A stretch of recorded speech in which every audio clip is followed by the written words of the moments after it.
Olá, eu sou a Angélica Schmidt e hoje eu vou explicar para vocês os tipos de costuras básicas que a gente tem quando a gente vai unir as peças. Então nós vamos falar sobre tipos de costura e acabamentos para essa costura. Então nós vamos iniciar primeiro pela costura aberta, depois vamos para a costura batida, costura inglesa e costura francesa. Acompanhem tudo certinho. Então aqui nós vamos iniciar com a costura aberta. Então eu tenho dois tecidos, né? E essa costura aberta é a mais utilizada, né? Então quando a gente distribui um lado, uma costura para cada lado. Então eu vou começar com o calcador bem rente, retrocesso sempre no começo.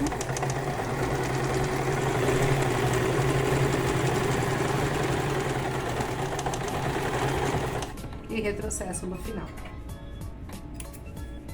Sempre muito importante quando a gente faz uma costura, já faz a limpeza da linha.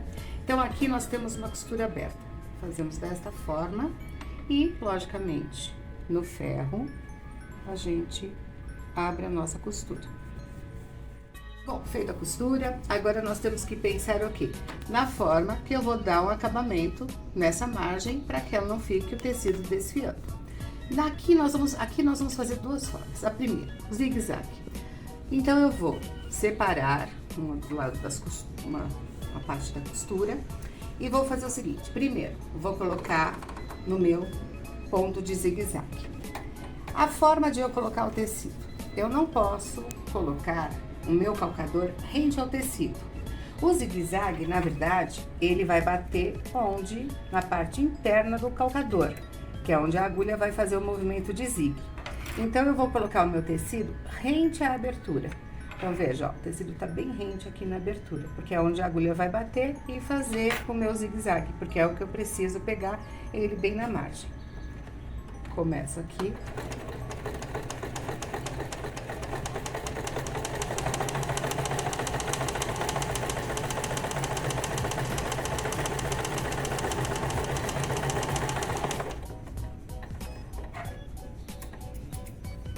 Então, nós temos o zigue-zague batendo bem na pontinha da margem da costura, então, inibindo, logicamente, os fios.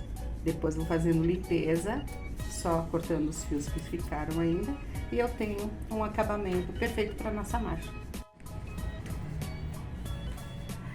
Agora, nós vamos fazer um outro tipo de acabamento. Então, já fizemos o do zigue-zague, agora eu vou ensinar a fazer o chuleado à mão.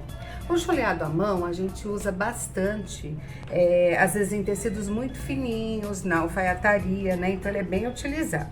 E se você não tiver a máquina, né? Você pode fazer à mão. Aqui eu vou dar, a linha tá simples, vou dar um nozinho simples, ó, enrolo na agulha, puxo, e aí eu tenho um nozinho bem fininho. Corto um pouquinho e vamos lá. Para fazer o chuleado à mão, eu preciso fazer o seguinte, ó. Eu vou ter a minha linha, ela tem que ficar esticada, mas não repuxada. Então, eu vou medindo sempre o mesmo tamanho e vou fazendo o chuleadinho. Então, a gente vai medindo as distâncias e chuleando toda a volta. Logicamente, nós vamos fazer originalmente na cor do tecido. Aqui é para mostrar mais em detalhes para vocês como fazemos o chuleado. Eu gosto de fazer ele inclinadinho. Eu acho que ele pega toda essa parte aqui e dá uma sequência legal, é um acabamento uniforme. E fica bem facinho de fazer. Aí você vai dar todo o acabamento dele nesse formato. Então agora vamos para a costura batida. Então eu tenho novamente dois tecidos, vamos uni-los, né? Sempre iniciando com o retrocesso.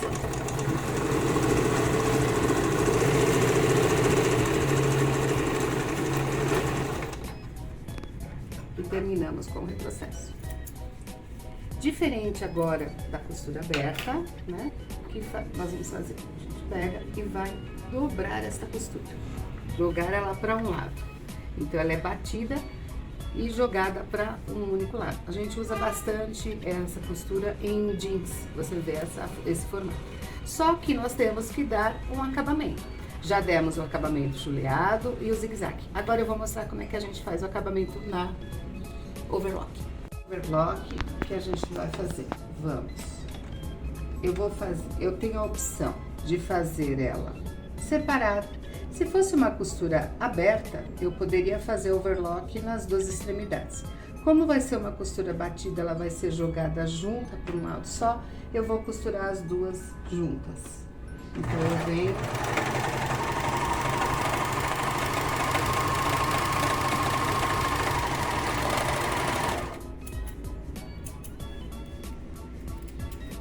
e dei acabamento junto às duas costuras. Agora, eu tomo ela para um lado só. Eu tenho a opção seguinte, de tombá-la simplesmente só, ou, se desejar, eu posso rebatê-la aqui. Então, ela vai ficar uma costura batida e rebatida. Então, vamos fazer rebater para demonstrar como é que fica a nossa costura. Eu vou passar ela bem em cima da onde passou a linha de costura da overlock.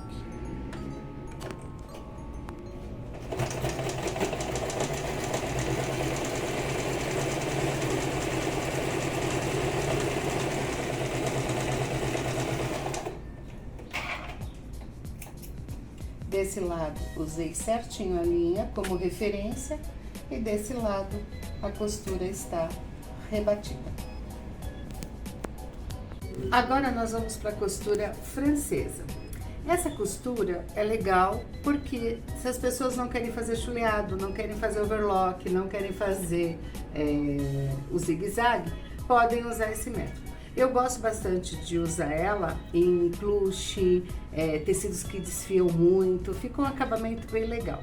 E ela pode ficar de várias formas, uma costura batida, então eu vou mostrar como que funciona. Primeiro, o tecido, ele está no direito. Lógico que a gente tem aqui o algodão cru, mas imagina, vai estar o tecido direito com direito. Então, eu estou unindo avesso e avesso juntos aqui. Então, ela é uma costura diferente. Todas as costuras sempre partem do tecido direito com direito. A francesa é ao contrário. Então, nós vamos unir, só que eu vou fazer o quê? Eu vou fazer uma união. O quanto mais, se eu deixar, por exemplo, meio centímetro aqui, quanto mais fininha essa união eu fizer, melhor. Então, eu vou colocar aqui e vou costurar ela mais na pontinha do tecido. Começo com o retrocesso.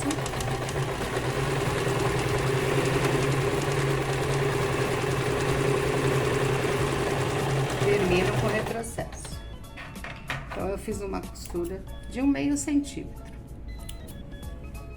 Agora, eu vou virar ela desta forma.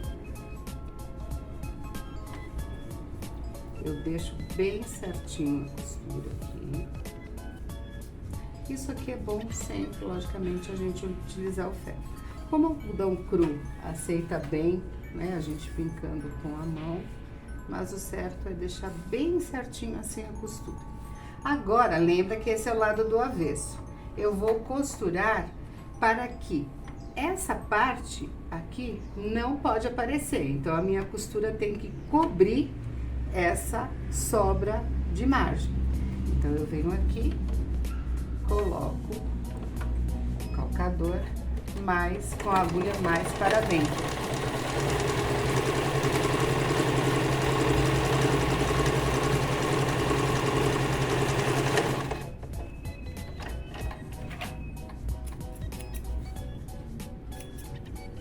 Finalizei a costura, veja, não aparece nada, então esse aqui vai ser o meu lado direito e esse vai ser o meu avesso.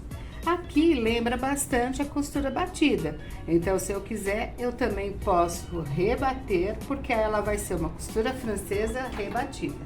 Então eu vou rebater só para vocês poderem ver. E isso também é utilizado bastante em jeans. Aí eu venho mais na pontinha aqui da nossa costura.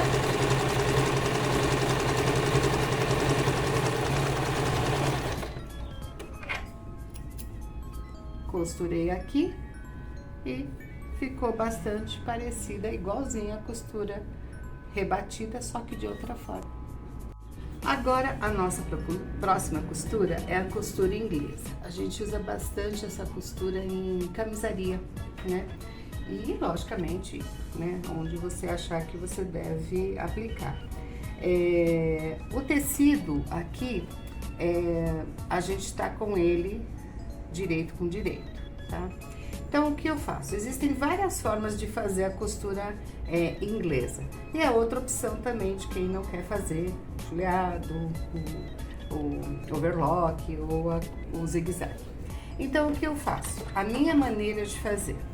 Eu sempre desloco, veja, 1 centímetro da margem. Então, eu vou deslocar um tecido, ó, 1 centímetro da margem de cima. Vou costurar agora baseada nessa parte de cima, não na de baixo, na de cima. Eu vou costurar com margem de 1 centímetro aqui. Então, o que eu vou fazer? Vou colocar o calcador rente ao tecido que eu desloquei e vou costurar aqui.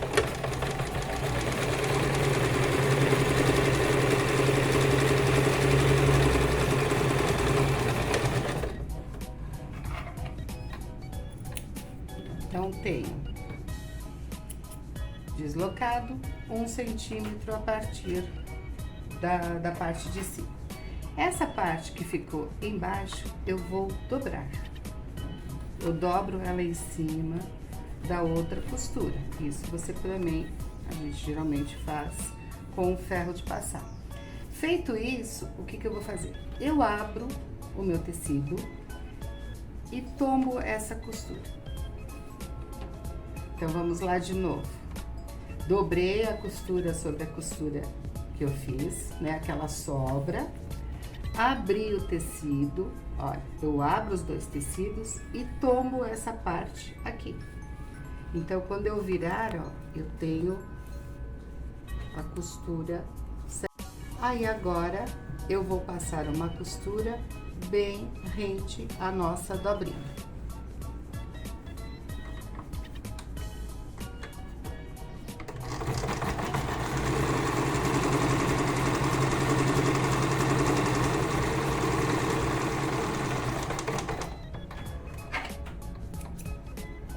Prontinho, aqui temos a costura inglesa.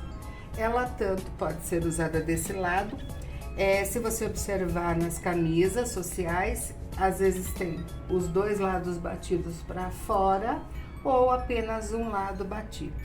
Então, ela é uma costura que, bem dizer, abraça, né? Ela abraça uma costura na outra. Espero que vocês tenham gostado do conteúdo, curtam, compartilhem, deem o seu like, né? Ative o sininho, que é importante, que sempre quando tiver dicas legais de costura você vai ter.